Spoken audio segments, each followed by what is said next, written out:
একটা মেয়েকে আজকে এটাই বলবো, জীবন সঙ্গী কখনো বড়লোক বেছে নিও না, বরং এমন মানুষকে বেছে নিও যে মনের দিক থেকে পরিষ্কার হবে, যে তোমাকে বুঝতে পারবে, যে তোমার সম্মান করবে, যে তোমার যত্ন নেবে, কঠিন সময় পাশে থাকবে। কারণ জীবনের গরিব অবস্থাগুলো একদিন কেটে যাবে, কিন্তু কোনো খারাপ মানুষের সাথে জীবনটা কখনোই কাটানো যায় না।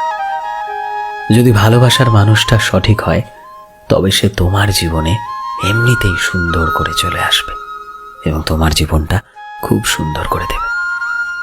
আর যদি ভুলে পাও, তবে বেঁচে থেকেও জীবনটা নরক হয়ে যাবে।